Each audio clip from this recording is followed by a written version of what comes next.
Wireless Fundamentals: How Clients Communicate. By the time we're done here, you will understand the fundamentals of client to wireless access point communication. Have you ever played the video game Frogger? If not, you totally should. It's a timeless classic. Your goal is to get the frogs from one side of the street all the way across to the other side, then hop across the backs of turtles and logs to eventually land in their lily pad. I have a feeling that the more you understand of wireless communication, the more you're going to be convinced, like I was, that the guy who wrote Frogger probably was an RF engineer, and that's where he got the idea for the game, because there's some striking parallels.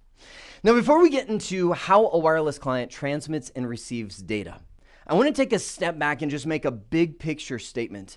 There is a lot of information out there on radio frequency and wireless communication because this bridges beyond the wireless networking industry into all kinds of wireless communication, right? You can imagine, and the concepts are all the same. And it's really hard from where I'm standing to find that line, that balance between too much information and too little information. So if it feels like I'm trying to hide things from you as I'm going through this, I am.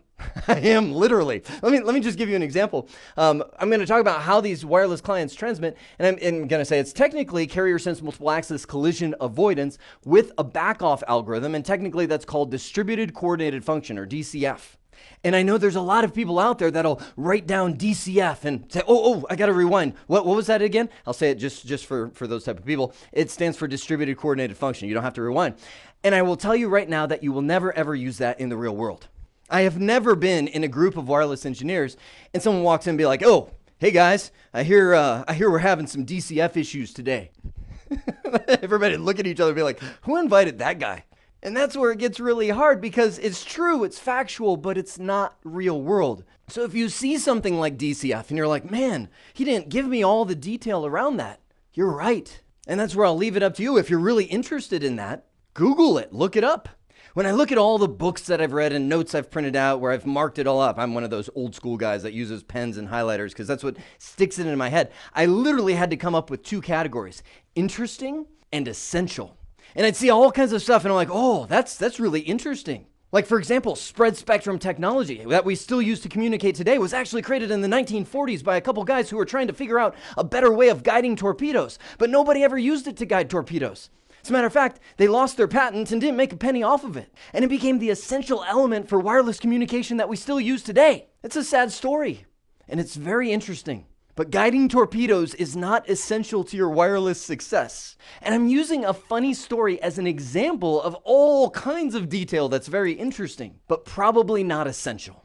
Okay, disclaimer done, let's dive in. So technically speaking, wireless does use carrier sense multiple access collision avoidance. And those of you that have been around for a little while probably see that and go, wow, that's kind of like Token Ring, right? Back in the day where we had the battle between Token Ring and Ethernet. Token Ring said, well, we're going to have this little token that flies around the network to the different computers, and whoever has the token can attach their data to it and it would fly to wherever it's delivered.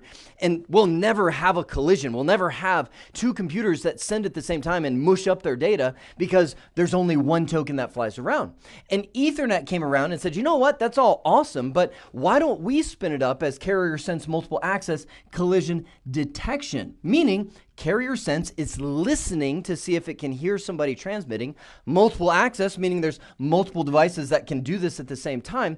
But if there is a collision, this is the difference, in the Ethernet world, they'll be able to detect it, back off, and retransmit their data. Well, therein lies the problem with wireless. Wireless doesn't have the luxury of being able to detect collision. When you transmit your data out into the air, it's just like, go man, go, find your home, and your little packets go out. There could be a Mack truck of wireless interference that goes and runs right over your data, and your client would never know about it. So when they saw this, they go, well, we can't have collision detection because you can't detect the air. You can't detect what's going on there. We'll implement collision avoidance, but it's going to be very different than Token Ring. First off, the wireless access point adds an acknowledgement factor. When it receives your data, it's going to act back so the client knows about it. So immediately, right there, you have an acknowledgement where the laptop knows whether or not to retransmit the data.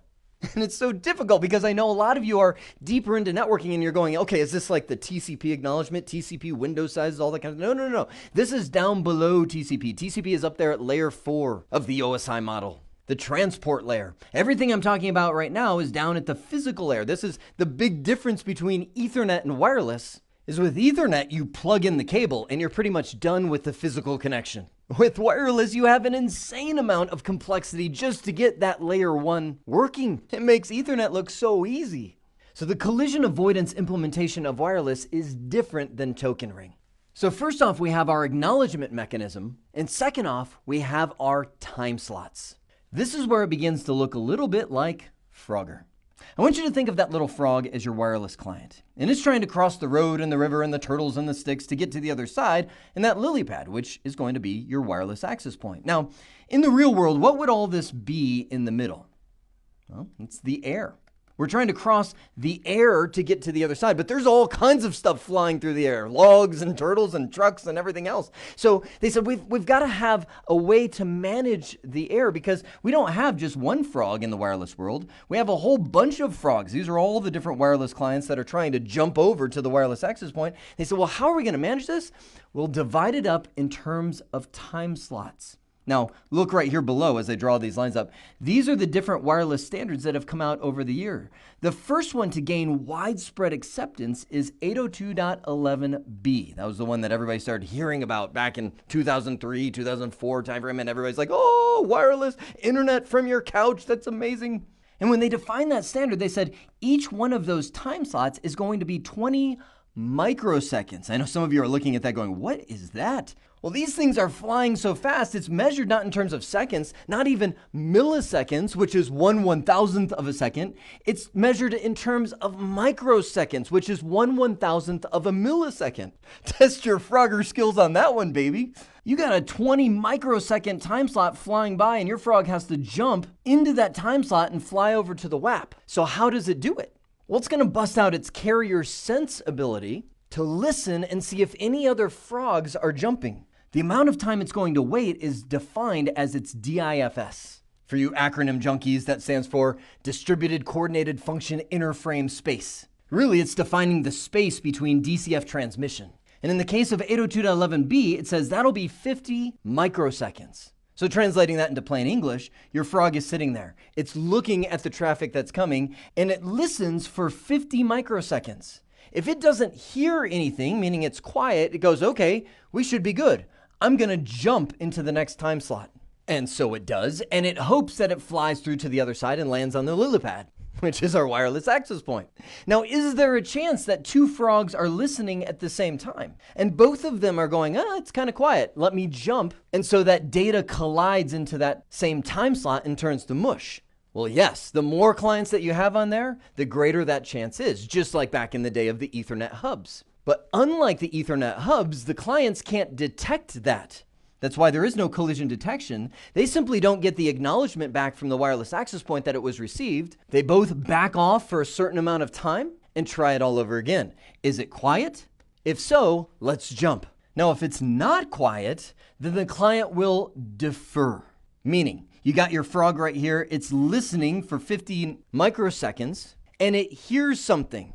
It recognizes it's a yellow banana-looking car coming at it. It's going to go, oh, let me back off. Defer. Listen again. Oh, I hear the green car, back off. Listen again. I hear the red car, back off. Right?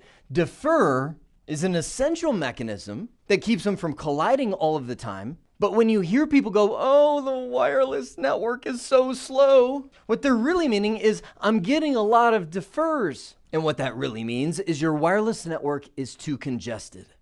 Now, even in my explaining this and seeing all of these timers that are out there, you probably have the idea this is a massive amount of overhead. Even though they've been shrinking the timers over the years, just these mechanisms to keep the communication straight will take anywhere from 30 to 40% of your airtime. This is why the wireless data rates are really deceptive. Now, I'm not saying that like they're lying to you. Deception sounds so intentional.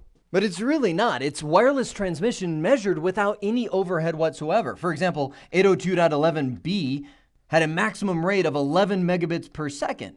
But in reality, when people would measure it using a tool like iPerf, by the way, that's just an open source tool. You can install it on your client and your server and just send a blast of data. Doing a internet speed test only gives you a partial picture of wireless speed. Always do something local, meaning something that doesn't use an internet connection to measure your wireless speed, but I'm getting way ahead of myself. When they actually do an iPerf measurement, they find out I'm getting somewhere between 2 and 3 megabits per second on 802.11b. And people are like, what? How come I can't achieve 11 megabits per second?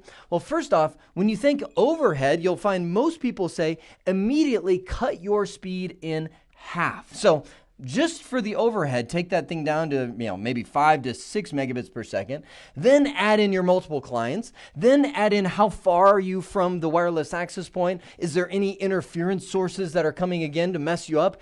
Maybe add in MIMO, multiple input, multiple output. Maybe you've got multiple antennas that could transmit at the same time. Maybe you can receive reflected data. Boom, I'm about to blow up right now. Add in Wi-Fi driver differences. Like for instance, I just grabbed this from Antech, I can't even say that website, where they took all of these different things that are all 802.11n wireless cards, and they said, well, the Nexus gets about 55 megabits per second, iPad 4 down to 36. I mean, look at this. These are all 802.11n devices, and you see a difference, from the top device being the Nexus at 55 megabits per second down to Asus at the bottom, and it's like, what? I lose half my performance just because they use a different Wi-Fi driver, like when they wrote the driver for the Asus VivoTab Smart. They just didn't do a good job? Are you beginning to understand why I say there's so many knobs in the world of wireless? Now, I said at the beginning, by the time you're done here, you will understand the fundamentals of client to wireless access point communication. Now that you've seen just some of the factors that can affect your wireless communication, isn't it amazing to you that wireless communication works at all, much less at a decent performance level? Well, at this point, you've now seen it from the client perspective. As we move forward, I'm going to expand more into the various frequencies and coverage factors that we have to consider. For now, I hope this has been informative for you, and I'd like to thank you for viewing.